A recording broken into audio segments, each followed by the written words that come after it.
warahmatullahi wabarakatuh.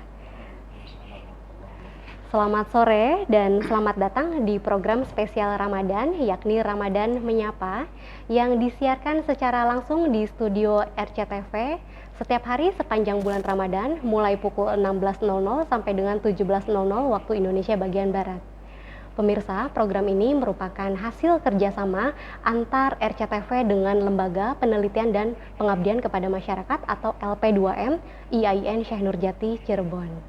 Saya, Amelia Dwi Handayani, insya Allah akan memandu acara hari ini sampai dengan 1 jam ke depan. Pemirsa, kalau kemarin kita sudah membahas atau mengkaji atau berbincang-bincang dengan narasumber berkaitan dengan nilai-nilai atau hikmah menjalankan ibadah puasa sepanjang bulan Ramadan yang berimplikasi terhadap kesehatan di jasmani maupun di rohani kita, maka hari ini juga tidak kalah mengusung tema yang menarik gitu ya, yakni puasa dan etos kerja. Alhamdulillah sudah hadir bersama kita narasumber yang terhormat. Beliau akademisi dari IAIN Syekh Nurjati Cirebon. Siapa dia? Mari kita sapa terlebih dahulu. Assalamualaikum warahmatullahi wabarakatuh. Waalaikumsalam warahmatullahi wabarakatuh. Bapak Dr. Haji Masduki Duriyat MPDI. Selamat datang Bapak dan terima kasih sudah mau hadir bersama dengan kita di kegiatan atau di acara Ramadan Menyapa ini. Iya, pemirsa, izin menceritakan sedikit profil berkaitan dengan narasumber kita, yakni Bapak Dr. Haji Masduki Duriyat. Beliau lahir di Indramayu pada tanggal 12 Januari tahun 1968. Beliau dulu menempuh jenjang S1 di jurusan Pendidikan Agama Islam di IAIN Syarif Hidayatullah Jakarta. Kemudian melanjutkan di jenjang S2 di STAIN Cirebon, mengambil prodi Ilmu Pendidikan Konsentrasi Manajemen Pendidikan Islam. Lanjut lagi di program doktoral di Uninus Bandung dengan mengambil program studi yang sama. Beliau sangat aktif dalam menulis buku. Ada beberapa judul buku yang sudah ditulis bahkan juga sudah diterbitkan. Izin membacakan terlebih dahulu, yakni ada buku dengan judul Evaluasi Pendidikan Nasional, Kajian Kritis Terhadap Kebijakan dan Implementasinya. Kemudian ada buku dengan judul Ilmu Pendidikan Islam, Problematika dan Eksistensinya dalam Berselancar di Era Global, Paradigma Pendidikan Islam, Upaya Penguatan Pendidikan Agama Islam di Institusi yang Bermutu dan Berdaya Saing, serta masih banyak sekali judul-judul lain yang sudah beliau tulis bahkan diterbitkan. Sangat produktif sekali beliau ini. Dari sisi organisasi beliau juga termasuk yang sangat aktif. Beliau baik itu di kepengurusan GP Ansor Indramayu, juga di Yayasan As-Said. Beliau juga aktif di kepengurusan MUI, baik itu di Kecamatan Kadanghaur, menjadi pengurus di IKMI Kabupaten Indramayu. Lalu juga beliau juga aktif di kepengurusan MUI di Kabupaten Indramayu dan saat ini menjabat sebagai Wakil Ketua atau Ketua MUI Bidang Pengkajian, Penelitian, Hukum dan Perundang-undangan periode 2020 sampai dengan 2025. Itu saja barangkali informasi profil singkat terkait dengan narasumber kita yang akan membersamai kita selama 1 jam ke depan ini. Dengan tema tadi puasa dan etos kerja. Nah, pemirsa, namun sebelum kita melanjutkan kepada sesi bincang-bincang atau kajian, saya izin mengingatkan terlebih dahulu kepada pemirsa untuk bisa aktif berpartisipasi dalam program ini. Jangan ragu untuk mengirimkan pertanyaan-pertanyaan atau bisa berbagi pengalaman melalui telepon yang sudah ditampilkan di layar kaca atau saya bacakan saja di 0231 48 2138. Insya Allah nanti kita akan memberikan jawaban terbaik dari pertanyaan-pertanyaan yang masuk. Jadi ditunggu untuk pertanyaan dari pemirsa di rumah. Baik, mari kita mulai saja kajian sore ini. Tadi sudah disampaikan temanya adalah puasa dan etos kerja. Dipersilahkan kepada narasumber kita, Bapak Dr. Haji Mas Duki, untuk memberikan pengantar tentang makna sebenarnya di balik ibadah puasa, nilai-nilai yang terkandung di dalamnya berkaitan dengan tema tersebut, dan bagaimana hal tersebut dapat mempengaruhi kita secara spiritual dan sosial. Nah, sebelum ke kajian yang lebih mendalam, barangkali disampaikan pengantarnya terlebih dahulu, Bapak. Monggo. Baik. Assalamualaikum warahmatullahi wabarakatuh. Waalaikumsalam warahmatullahi Bismillah. wabarakatuh. Alhamdulillah, la haula wa la quwata illa billah. Qala Allah Ta'ala fil Qur'anil Karim, a'udzu billahi minasyaitonir rajim. Bismillahirrahmanirrahim. Syahrul Ramadan alladzi unzila fihil Qur'an hudal linnasi wa bayyinatin minal huda wal furqan.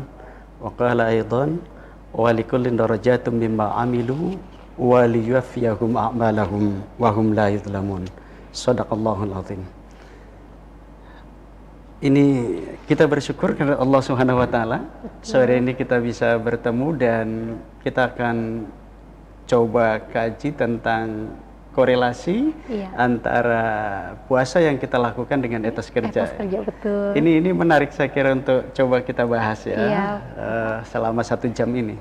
Pertama saya harus menyampaikan bahwa puasa yang kita lakukan ini di 10 hari yang pertama itu, kalau meminjam bahasa Nabi itu awaluhu rahmatun. 10 hari yang pertamanya adalah rahmat. Kemudian yang keduanya adalah wa awsatuhu maghfiratun. Ampunan dari Allah. Lalu yang ketiga wa akhiruhu, 10 hari yang terakhir itu adalah itqu minan nar. Kita dibebaskan atau pembebasan dari api neraka ya. Kemudian yang kedua, tujuan puasa itu, the ultimate goal-nya, tujuan akhirnya di ujung akhir ayat puasa itu di Quran surat 2 ayat yang ke-183 adalah la'allakum tattaqun. Takwa itu dalam dimensi tertentu itu orang-orang yang taat asas. Ya. Jadi orang-orang yang taat asas itu adalah orang-orang yang komitmen dengan aturan-aturan yang baik dibuat oleh Allah maupun dibuat oleh manusia, regulasi itu.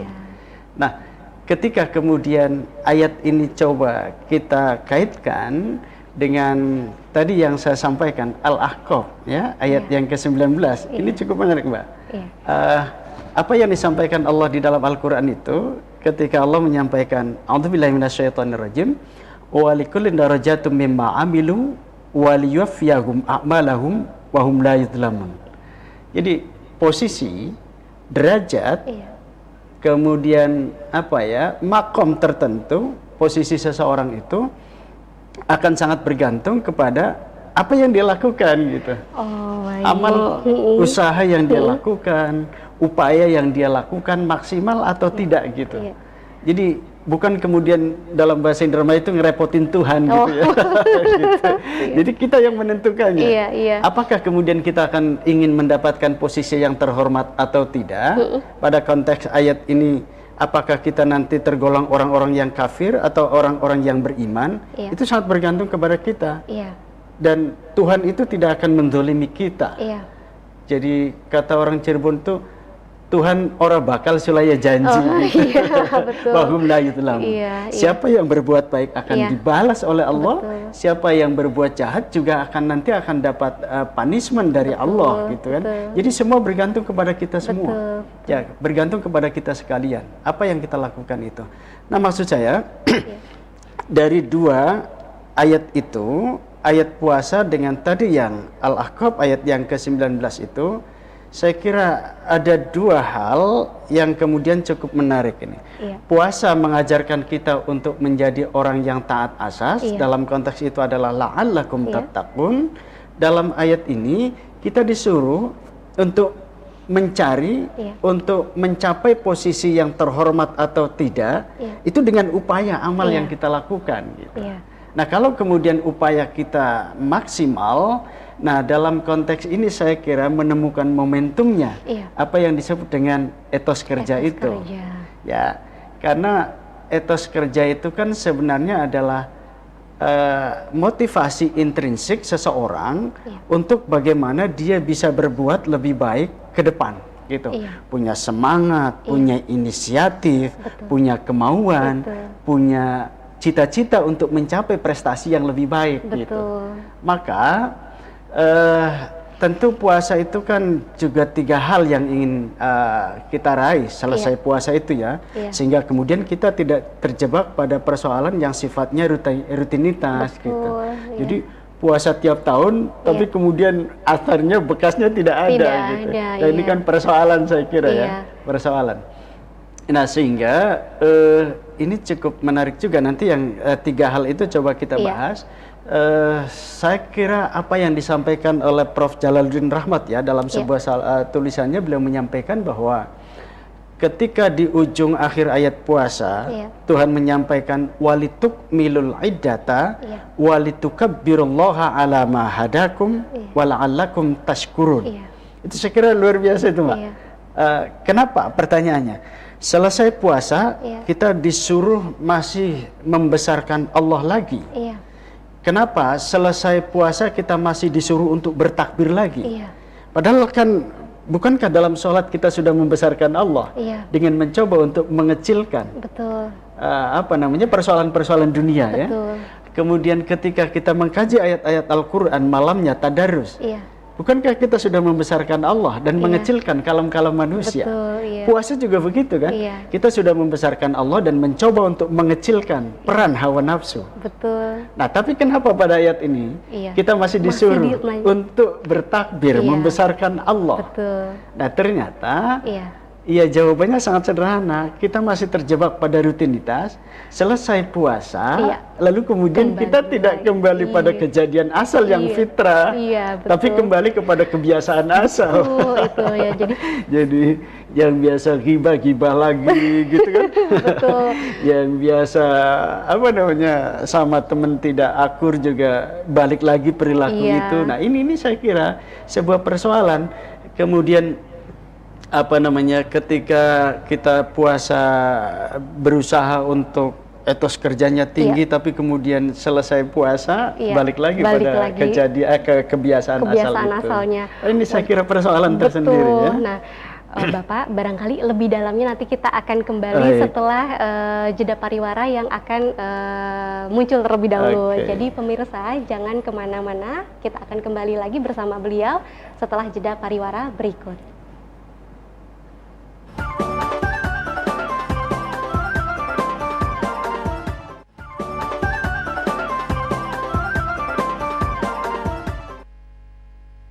Pemirsa, terima kasih karena masih bersama dengan kita di program spesial Ramadan Menyapa. Kita masih bersama dengan narasumber Bapak Dr. Mas Duki. Kalau tadi di segmen 1 baru sebatas pengantar berkaitan dengan tema kita hari ini, puasa dan etos kerja, maka kita berlanjut kepada segmen berikutnya, kajian yang lebih mendalam gitu ya. Tadi Pak Dr. Mas Duki menyebutkan ada 3 poin yang merupakan esensi dan itu berkaitan dengan nanti etos kerja gitu ya. Monggo Pak, barangkali bisa dibedah terlebih dahulu 3 hal tadi. Baik, ini saya kira menarik lagi untuk coba kita bahas bersama ya. Bahwa puasa korelasinya dengan etos kerja itu, pertama, puasa itu mengajarkan kita untuk berpikir kritis, atau dalam bahasa pendidikan itu critical thinking ya. Berpikir tingkat tinggi, berpikir kritis, dan peduli terhadap lingkungan. Ya, bagaimana kemudian kita tidak akan berpikir kritis ya dengan pelaksanaan ibadah yang ibadah puasa yang kita lakukan ini. Tadi di awal saya sampaikan bahwa ada 3 hal yang berkelindan itu. Awalnya rahmat, yang kedua itu maghfirah, yang ketiga itqum minan nar. Ya, itu kita tidak bisa untuk kemudian kita mengambil segmen yang terakhir aja itu minan nar gitu. Terbebas dari api neraka. Udahlah puasanya nanti di 10 hari yang terakhir aja gitu.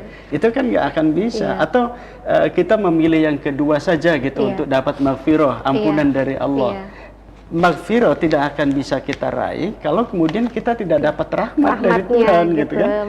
Itqum minan nar, terbebas dari api neraka, kita juga tidak akan dapat kalau kemudian kita tidak dapat maghfirah dan rahmat dari Allah. Artinya ketiga-tiganya itu amat sangat penting gitu ya. Jadi kita jangan harus berkaitan. Betul. Jadi nggak bisa lah. Itu kita coba berpikir kritis itu seperti itu ya. Iya. Kemudian peduli lingkungan jelas lah. Saya kira ibadah puasa yang kita lakukan ini nanti terkait dengan persoalan yang kedua ya, yang ingin saya sampaikan. Yang kedua itu puasa juga mengajarkan ada ketawazunan, keseimbangan antara ibadah spiritual dengan ibadah sosial. Ya. Ibadah spiritual kita kepada Allah itu kita lakukan dengan sungguh-sungguh. Ya, saya kira ini mohon maaf kalau ibadah-ibadah yang lain rentan ria, betul. ingin dipuji oleh orang lain, kelihatan oleh orang lain. Tapi ibadah puasa itu kan tidak ada. Tidak, Bu. Hanya Allah dengan kita yang tahu apakah kita berpuasa atau tidak gitu kan. Artinya apa? Kemahahadiran Tuhan di dalam ibadah puasa itu sedemikian melekat pada kita gitu. Ya, saya sering mencontohkan ke anak-anak sekolah itu, Anda itu bisa masuk ke rumah, buka kulkas siang waktu zuhur itu, kemudian ambil air minum, kemudian ketika ayah bertanya, masih "Nak, puasa?" Masih gitu. Ini buktinya bibirnya kering. Padahal habis dilap. Jadi kalau dia mengatakan begitu juga nggak ada yang tahu. Nggak ada yang tahu. Ayah akan percaya gitu ya, karena tidak melihat secara langsung gitu ya.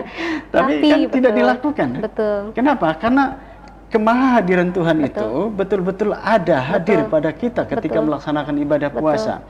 Kalau di fiqh dakwanya Muhammad Natsir itu terjawab sudah pertanyaan seorang anak gembala ketika mengatakan fa'ainallah, ditanya, "Nak, jual saja kambingmu satu kepada saya karena kambingmu banyak." Kalau kemudian kemajikanmu bilang saja yang satu itu dimakan oleh serigala, ya itu juga nggak akan tahu gitu kan.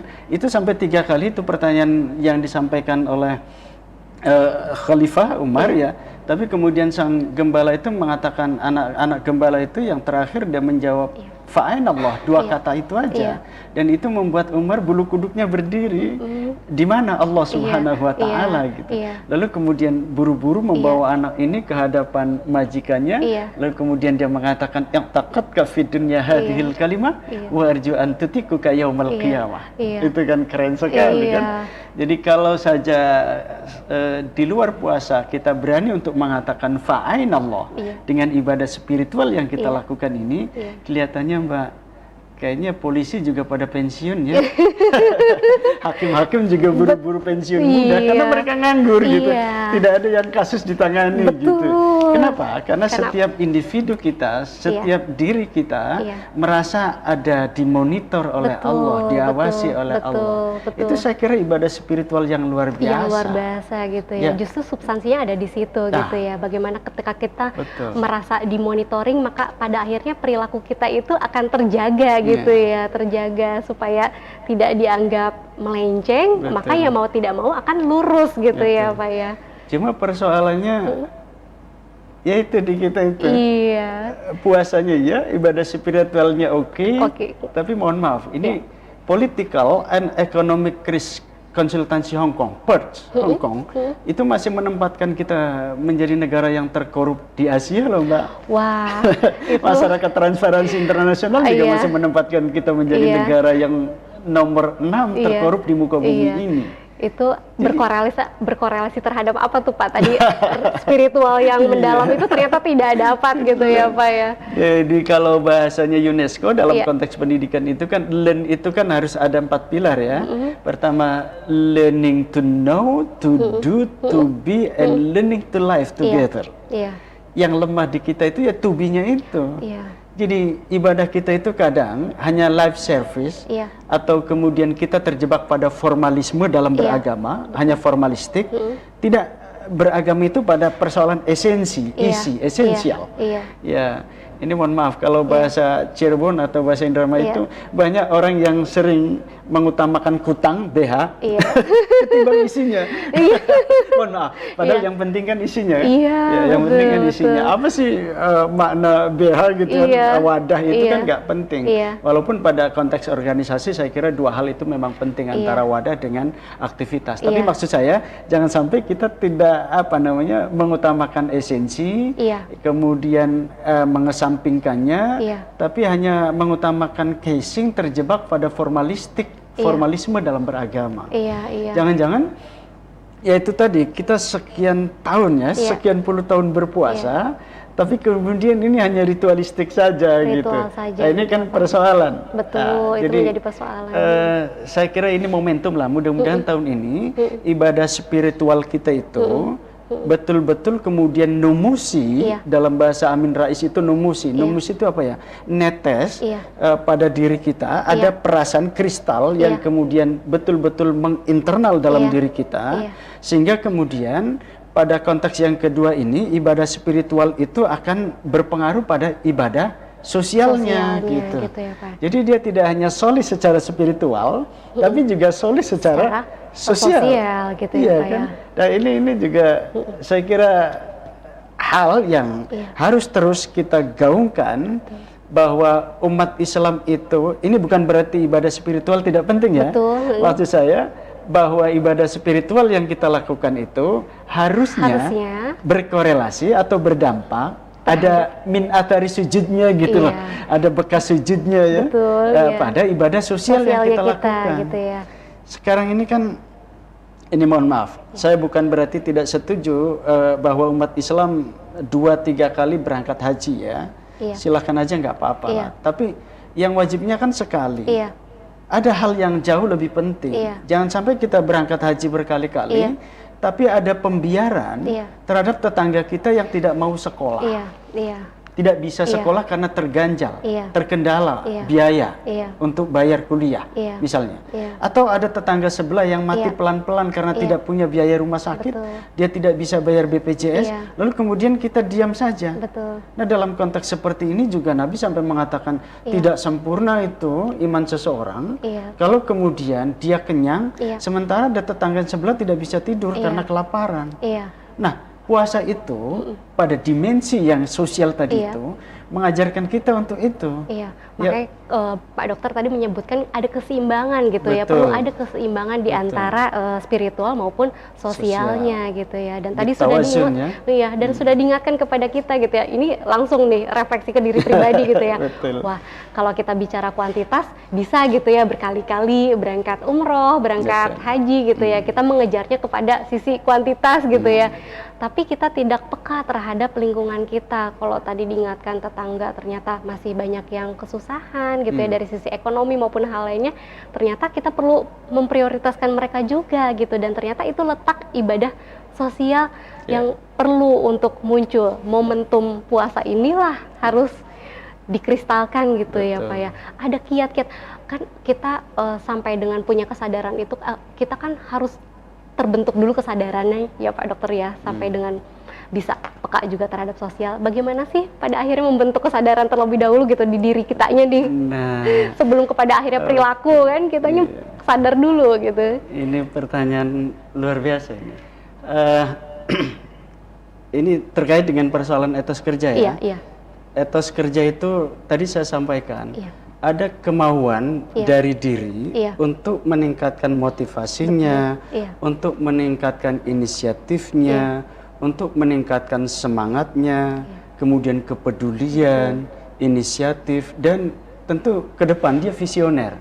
Nah itu beberapa hal yang saya kira terkait dengan persoalan etos kerja itu. Jadi etos kerja itu bukan berarti bahwa kita ini hanya melulu beribadah secara spiritual, tetapi juga dia tadi itu taat asas itu orang yang disiplin kan, punya inisiatif, motivasi tinggi dan lain-lain. Nah ini bentuk kepedulian sosial gitu, ibadah sosial. Nah termasuk kita berempati, itu juga bagian dari etos kerja. Etos kerja gitu. Jangan sampai kemudian kita punya jabatan tinggi, kerjanya bagus, enak, gajinya luar biasa gitu, fantastis. Tapi kemudian tidak ada kepekaan itu terhadap tetangga kita, terhadap sesama, terhadap lingkungan. Nah ini kan sebuah kesadaran yang harus terus dibangun oleh kita, bahwa sejatinya ibadah itu tidak hanya terjebak pada ibadah spiritual. Ini yang menarik saya kira. Ketika Nabi datang pertama kali ke Madinah, itu mengeluarkan 5 perintah harian. Dan dari 5 itu hanya 1 saja yang ibadah spiritual loh. Yang 4-nya itu bicara tentang ibadah sosial justru. Iya, Waduh. ibadah khidmah tuh. Wah, dari 5 justru 4-nya itu mendominasi berkaitan dengan ibadah sosial. Dan itu gitu. pertama Bagaimana kali itu Nabi penting. ke Madinah, datang ke Madinah ya. Wah, luar biasa Pak Dokter. Ini kita lanjutkan lagi di sesi berikutnya. Namun sebelumnya kita jeda pariwara terlebih dahulu. Pemirsa, jangan kemana-mana.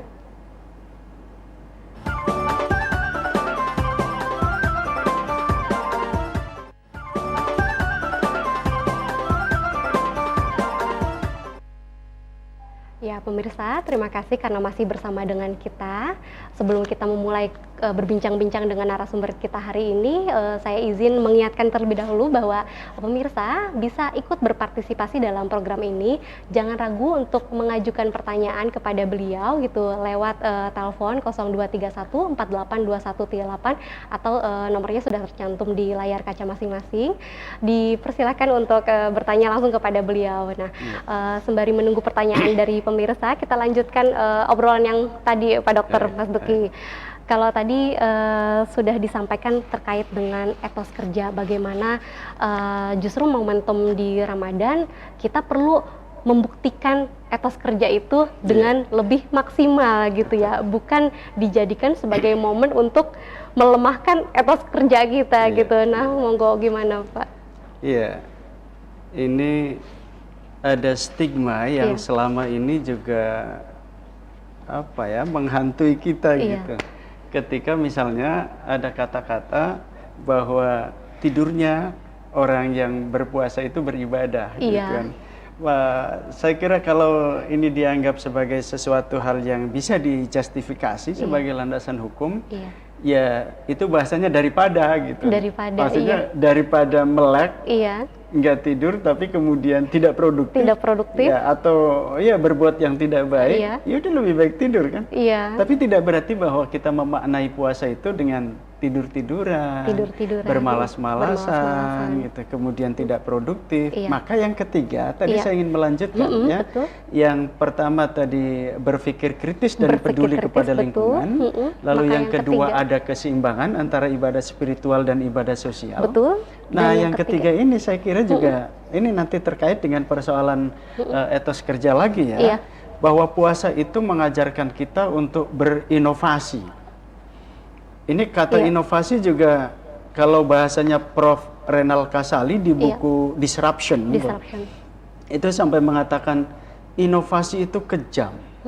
Karena inovasi itu akan membunuh sesuatu, dalam tanda kutip ya, membunuh dalam tanda kutip sesuatu hal yang tidak relevan dengan kondisi kekinian. Dulu saya bangga punya HP BB lah, BlackBerry ya. Tapi kemudian sekarang mana BB Nokia gitu. Nokia udah hilang dari peredaran. Merek-merek besar di era lama itu udah hilang.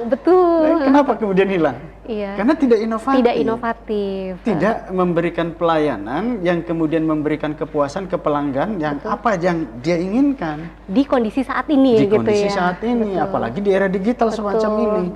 Nah, maksud saya orang yang berpuasa itu juga akan melakukan inovasi-inovasi dari sesuatu hal yang kurang hari ini akan dilakukan lebih baik ke depannya. Itu kenapa makna filosofinya Lailatul Qadar, malam kemuliaan itu kata Aisyah itu boleh diintip kedatangannya itu di 10 hari yang terakhir. 10 hari yang terakhir. Kenapa di 10 hari yang terakhir? Tidak di awal gitu kan misalnya atau di tengah. Ya supaya kita terus berinovasi dalam beribadah itu. Melewati fase-fase sebelumnya dulu. Melalui fase yang cukup berat sampai kemudian pada makom tertentu kita layak untuk misalnya menerima Lailatul Qadar. Gitu maksud saya. Jadi orang yang beretos kerja tinggi itu kata kuncinya dia harus inovasi, inovatif gitu ya. Kalau tidak ada inovasi pada dirinya, ya nanti akan bermalas-malasan, tidak kemudian bekerja secara maksimal, tidak ada inisiatif, tidak dalam bahasanya Lance Armstrong itu life is series of the beginning. Hidup itu selalu membuat lembaran-lembaran baru gitu. Kita tidak mau berada di zona nyaman hari ini. Tapi kan terus berkembang ke arah yang lebih baik. Nah ini puasa itu mengajarkan kita seperti itu. Kita nggak boleh dong dalam bahasanya Imam Ghazali itu masa sih kita puasanya puasa awam baik gitu kan? Iya. Puasa awam terus, orang awam yang hanya menahan hawa nafsu, tidak makan minum gitu, kemudian berhubungan suami istri di siang hari. Kenapa kita tidak beranjak ke yang khas gitu kan? Ditingkatkan gitu ditingkatkan. ya. Nah, itu kan makna inovasi inovatif itu. Betul. Ya. Jadi setelah kita tidak makan dan minum, tapi juga mencoba mata kita berpuasa gitu, tangan kita berpuasa. Di buku Mutiara Hatinya Imam Ghazali itu betapa anggota badan kita juga itu harus berpuasa, tidak hanya secara tadi itu terjebak pada badannya tadi yang tidak makan minum dan seterusnya, merasa puas hanya dengan melaksanakan itu di gitu situ, ya. gitu misalnya. Ya harusnya meningkat ke step yang kedua gitu misalnya ya, ke yang khas gitu kan, yang tadi puasa juga hatinya, matanya, telinganya, tangannya, kakinya, ya sehingga puasa itu akan betul-betul menginternal dalam diri kita bahwa sejatinya kita tidak ingin terjebak pada satu step, tapi kemudian terus berkembang ke arah yang lebih baik. Itu kan inovatif. Lalu kalau bisa, kenapa nggak beranjak dari khas juga ke khawasul khawas gitu, yang kemudian kita tidak lagi memikirkan yang lain gitu, kecuali berpuasa hanya karena Allah. Semua itu persoalan kemudian diserahkan kepada Allah ya. Kita semuanya berpuasa, termasuk prasangka-prasangka yang tidak baik juga itu kita kesampingkan. Nah, ini saya kira yang ketiga ini, ketika kita inovatif ini terkait dengan etos kerja kita. Ya, yang tadi di awal Mbak saya menyampaikan, kok rasanya ketika ada penelitian, negara yang paling rajin, itu Indonesia nggak masuk. Untuk melakukan research-nya gitu ya. Jadi maksudnya ada research tentang negara yang paling rajin. Tapi ternyata Indonesia tidak masuk di dalam daftar itu gitu dalam ya. Daftar negara yang rajin itu. Iya, artinya perlu dipertanyakan di etos kerjanya. Tadi ibadah spiritual kita kan. Iya. Lah, tapi kemudian ketika dibalik judulnya negara yang termalas. Dan kita masuk ke daftar itu, Pak. Waduh. Ini World Bank yang melakukan penelitian ya. Ini maksud saya, ya itu tadi berkali-kali kita melakukan ibadah spiritual, tapi ternyata kok tidak berdampak pada etos kerja kita. Loh, puasa ini kan mengajarkan kita untuk bagaimana kita berdisiplin. Siapa yang berani untuk makan dan minum sebelum maghrib? Disiplinnya bukan main kan? Sangat menjaga kedisiplinan gitu bahkan imsak itu walaupun belum batasan ya, karena terbit fajar batasannya, orang kan begitu imsak udah menjaga itu gitu, udah stop gitu ya. Disiplin tuh ya. Betul. Sholat, siapa yang tidak mengajarkan disiplin? Disiplin kok. Apalagi sholat berjamaah. Kita tidak boleh mendahului imam kan. Kalau tidak mau sholat jamaahnya dikatakan batal. Sholat jamaahnya ya. Ini kan saya kira banyak hal lah, ibadah-ibadah yang kita lakukan itu mentarbiai kita, mengajarkan kita, ada banyak hikmah kepada kita, supaya kemudian kita ini beretos kerja tinggi. Ya, termasuk tadi kepedulian itu etos kerja yang sangat luar biasa. Mbak, saya menarik ketika seorang guru besar, ketika saya ingin menyelesaikan S3 itu, Profesor Deddy Mulyasana, sampai menyatakan ke depan performa seseorang itu akan dikalahkan oleh kemampuan seseorang untuk membangun jejaring, networking. Jejaring networking itu bagian dari etos kerja loh. Jadi Anda pintar tapi kemudian diam aja di rumah gitu, akan dikalahkan oleh orang yang biasa-biasa saja. Tapi networkingnya luar biasa. Networkingnya kuat, jejaringnya ada di mana-mana. Itu bisa sukses loh. Mengalahkan yang jenius tadi yang tapi hanya berdiam diri tidak punya networking ya. Itu yang kemudian dalam Islam ada istilah apa namanya silaturahim ya. Silaturahim itu kan implikasinya dua kan. Satu, kita bisa memperpanjang umur, lalu yang kedua mendatangkan rizki. Walaupun kemudian memperpanjang umur itu tentu dalam konteks kualitatif ya, bukan kuantitatif. Nah, kemudian menambah rizki itu kan ketika kita membuat jejaring. ketemu dengan teman, bicara persoalan bisnis, persoalan pekerjaan. Apa itu kemudian bukan persoalan rezeki? Betul. Nah, akan ini saya masuk kira tuh Pak pintu-pintu peluang-peluangnya lewat luar jejaring di situ. biasa. Yang bahasanya itu silaturahim gitu ya. Silaturahim dalam Islam. Iya. Ya, jadi itu kalau bahasanya Daniel Goleman itu emotional quotient. Iya. Dan beliau menyampaikan suksesnya seseorang itu ditentukan oleh 80% itu emotional quotient. Intellectual quotient itu hanya nyumbang 20% aja. 80%-nya. Iya, dan temuan terbaru itu hanya 6% loh. Intellectual quotient itu menyumbang kesuksesan seseorang. Artinya apa? Di sini membangun jejaring, membangun networking, bagian dari etos kerja tadi itu sangat penting dilakukan di era sekarang ini.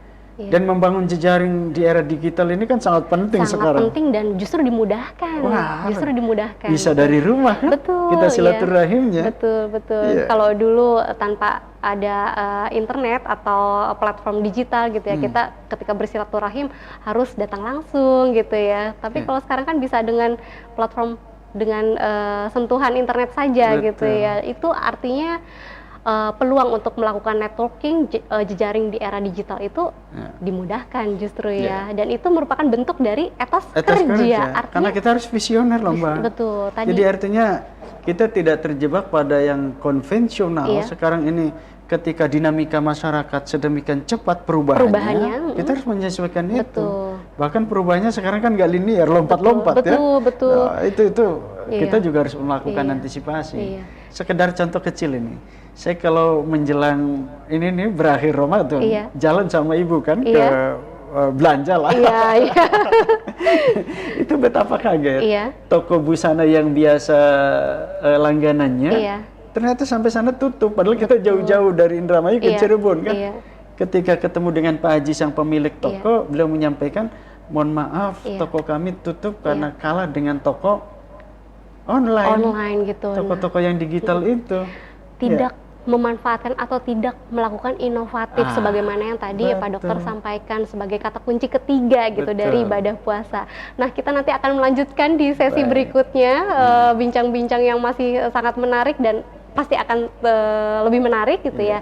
Namun sebelumnya kita jeda pariwara terlebih dahulu. Pemirsa jangan kemana-mana.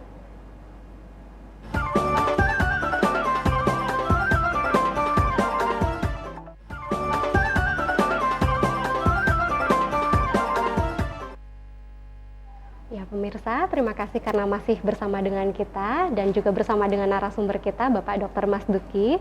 Bapak, kita melanjutkan perbincangan yang tadi terjeda oleh pariwara, bahwasanya tadi sudah disampaikan ibadah puasa justru pada akhirnya meningkatkan atau membentuk etos kerja kita itu lebih optimal gitu ya. Jadi tadi bicara etos kerja itu ternyata bermakna sangat luas, bukan hanya berkaitan dengan kedisiplinan, bukan hanya berkaitan dengan bekerja keras, tekun gitu ya, tapi juga sampai kepada bagaimana kita berjejaring gitu ya, networking. Tadi ada banyak sekali kata kunci yang disampaikan oleh Pak Dr. Mas Duki ya, di mana 3 poin pertama itu kita mesti berpikir kritis dan juga peduli terhadap lingkungan. Kemudian yang kedua, kita perlu menjaga keseimbangan baik itu ibadah spiritualnya dan juga ibadah sosialnya kita, sampai dengan yang ketiga itu inovatif gitu ya, bukan hanya bisa adaptif gitu ya, tapi juga berinovasi. Tadi sudah diceritakan bagaimana ternyata perkembangan itu cepat bahkan berlompat-lompat. Kalau kita hanya adaptif ya barangkali kurang gitu ya, kitanya harus improve gitu ya, inovasinya muncul di situ. Nah, momentum ibadahnya, puasa itu menjadi momentum kita untuk hal-hal yang tadi gitu ya, etos kerjanya ditumbuhkan gitu ya, bahkan menjadi kristal. Nah, tapi tadi kan sudah disinggung sedikit, ada stigma yang berlaku gitu ya di masyarakat kalau puasa itu justru momentumnya bukan untuk semakin produktif, tapi ya dikendorkan gitu kegiatan-kegiatan atau aktivitasnya. Nah, menurut Bapak bagaimana gitu berkaitan dengan stigma yang ini, dan seperti apa sih seharusnya gitu di kita yang bekerja maupun berusaha? Ya, kalau saya harus ekstrim mengatakan, kenapa sih di bulan puasa harus jam masuk kemudian lebih siang gitu, pulang lebih cepat, ya itu kecuali ibu-ibu lah ya. Maksud saya kalau kemudian itu digeneralisasi, ekstrimnya kan puasa itu hanya memindahkan makan aja gitu, jam makan, waktu makan, ya yang biasanya kita makan pagi gitu kan, disegerakan di waktu fajar ya. Betul, sebelum fajar terbit gitu, atau sebelum imsak lah gampangnya. Nah ini kan sebenarnya nggak ngaruh gitu ya, artinya kalau kemudian itu juga tetap saja diberlakukan pola jam kerja yang seperti reguler yang sekarang ini terjadi gitu misalnya, ya apa sih ngaruhnya gitu. Orang kita biasa kok bangun pagi kan, bangun subuh gitu, kemudian kita nggak tidur lagi, kemudian langsung siap-siap untuk bekerja, lalu sore kita pulang juga kemudian ya seperti biasalah bekerja. Artinya justru ketika kemudian kita berpuasa ini, semangat itu semakin tinggi. Ini harusnya ya, secara teoretik ya harusnya. Kemudian hal-hal lain juga saya kira karena kita tadi itu bahasnya kemahadiran Tuhan itu begitu dekat dengan kita, maka kemudian kita bekerja tidak harus diawasi oleh pimpinan kita dong, tidak harus merasa terus diawasi oleh atasan kita, tapi kita bekerja karena memang tupoksi kita di situ, lalu kemudian kita merasa diawasi oleh Tuhan di situ. Itu yang sering dalam bahasa keguruan itu profesionalisme loh Mbak. Profesional itu kan implikasinya dua. Satu, bekerja karena Allah. Ya, artinya kita bekerja tidak melulu mengharapkan apapun, termasuk pujian dari atasan kita, karena memang ini karena Allah lillah gitu. Tapi kan persoalan pekerjaan itu tidak selesai hanya karena lillah, karena Allah gitu kan. Maka pekerjaan itu yang kedua implikasinya profesional itu harus dikerjakan oleh orang yang ahli di bidangnya, oleh orang yang kompeten di bidangnya. Ya, sehingga bekerja itu ketika ya sebenarnya 15 abad yang lalu ya, kalau saya boleh berapologi, Barat belum mengatakan profesionalisme, Nabi kan sudah mengatakan idza usidal amru ila ghairi ahlihi fantadhiri sa'ah. Apabila satu urusan, satu pekerjaan diserahkan kepada orang yang bukan ahlinya, fantadhiri sa'ah. Tunggu kehancurannya. Karena dilakukan oleh orang yang bukan sesuai dengan bidangnya atau tidak profesional kan. Ya, artinya apa? Saya harus mengatakan bahwa seorang profesional itu maknanya juga transenden. Jadi kita bekerja dengan baik itu maknanya juga transenden, Mbak. Artinya apa? Ada bernilai ibadah di situ. Karena kita merasa bahwa apa yang kita lakukan itu tidak ada yang lain kecuali lillah, karena Allah. Bahwa dari pekerjaan yang kita lakukan ada reward, gitu misalnya gaji, honor ya. Itu implikasi aja dari pekerjaan yang kita lakukan gitu. Justru termotivasinya yang menggerakkan kita untuk bekerja lebih dengan giat gitu ya, etos gitu ya. Karena menganggap ini adalah bentuk ibadah gitu ya. Nah itu yang makna transenden itu di situ. Di situ, betul ya. Nah untuk menciptakan motivasi yang seperti itu tuh gimana ya Pak Dokter ya? Iya, ini memang banyak faktor yang mempengaruhi ya. Karena kan biasanya kerja itu akan lebih maksimal itu kalau mendengar kata bonus misalnya ya. Kamu sok THR ya? Iya, bonus THR gitu ya. Mau dapat tambahan enggak?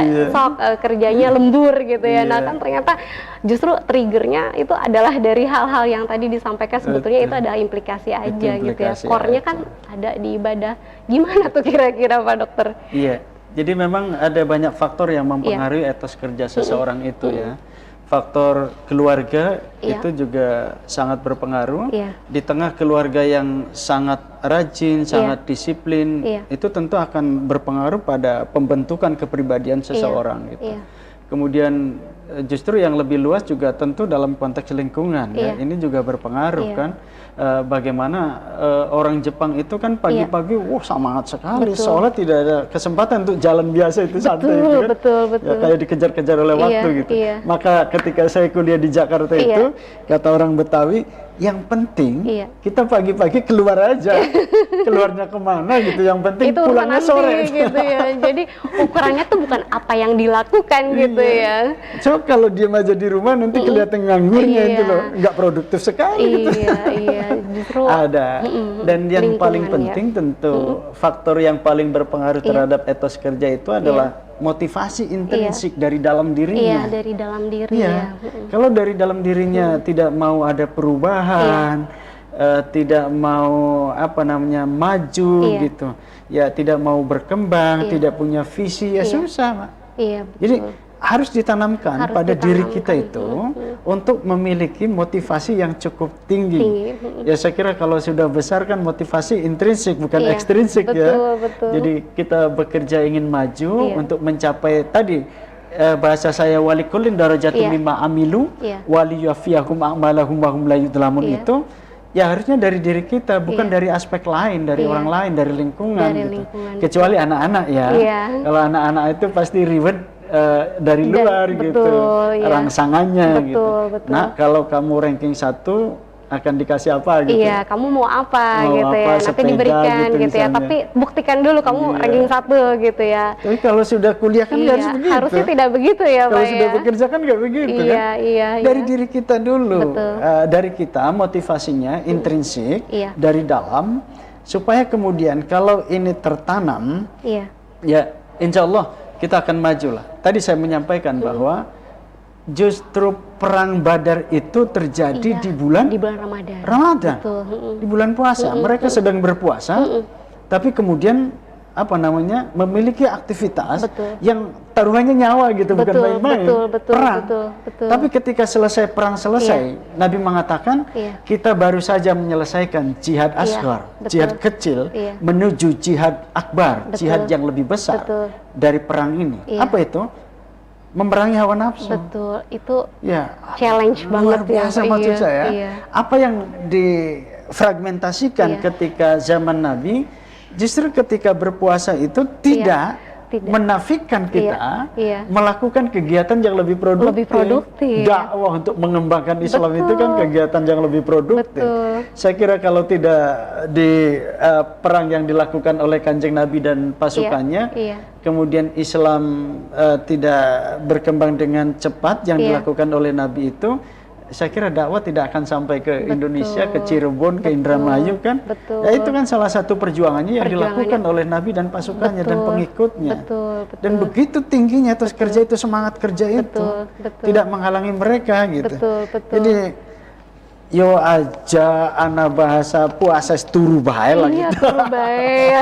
Turu bae, lemes. Kan ibadah gitu ya. Biar kelihatan puasanya gitu. Iya, betul.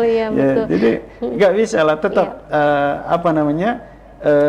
bahasa Al-Quran itu di surat yang kedua ketika turun itu kum, bangun, fa'andir, bangkit, beri peringatan. Bergerak, jangan duduk aja. Bergerak, beri peluang gitu. Buka peluang, bekerja dengan baik. Jadi saya kira ini nilai-nilai yang dilakukan, hikmah yang bisa kita ambil dari ibadah puasa itu, saya kira ya. Wah, Pak Dr. Mas Duki, ini kita sudah beranjak kepada waktu terakhir gitu ya. Barangkali sebelum kita tutup, ada kesimpulan atau yang bisa disampaikan dari Bapak atau closing statement-nya kepada pemirsa di rumah? Baik, pemirsa, puasa yang kita lakukan seharusnya dari tahun ke tahun itu akan membuat kita lebih baik ya. Tidak boleh kita terjebak pada ibadah yang rutinitas. Tidak boleh kita terjebak pada ibadah yang hanya live service gitu kan. Tetapi kemudian ibadah yang kita lakukan ini tidak kemudian hanya formalisme dalam beragama, tetapi esensi dalam beragama itu coba terus kita tingkatkan. Sehingga dari hari ke hari, dari tahun ke tahun, ibadah kita ini akan lebih baik. Terutama bagaimana ibadah puasa yang kita lakukan itu berdampak pada ibadah sosial. Salah satunya adalah bagaimana etos kerja kita ini semakin meningkat. Saya kira itu. Baik, terima kasih Pak Dr. Mas Duki atas tadi paparan kajiannya gitu ya, bincang-bincangnya serta tadi sudah disimpulkan oleh beliau. Semoga Bapak selalu sehat dan nanti barangkali ada kesempatan lain kita bisa berbincang-bincang lagi. Insya Allah. Ya, pemirsa, sayang sekali waktu kita bersama telah berakhir. Namun apa yang tadi kita dapatkan dari Pak Dr. Mas Duki itu adalah sebuah pengalaman yang pastinya berharga dan insya Allah nanti akan bermanfaat bagi kita semua. Saya ucapkan terima kasih sekali lagi sebesar-besarnya kepada Pak Dr. Mas Duki karena sudah hadir dan juga memberikan ilmu, pengetahuan, serta juga berbagi pengalaman. Semoga tadi ilmu yang diperoleh bisa bermanfaat bagi kita semua. Dan kepada Anda yang telah menyaksikan, terima kasih atas kesetiaan dan partisipasinya dalam program Ramadan Menyapa. Jangan lupa kita akan kembali besok pada waktu yang sama dan dengan tema yang tidak kalah menarik. Mari kita terus menjaga semangat dalam menjalankan ibadah di bulan Ramadan ini. Tunjukkan etos kerjanya lebih maksimal. Sampai jumpa lagi besok. Wassalamualaikum warahmatullahi wabarakatuh. Waalaikumsalam.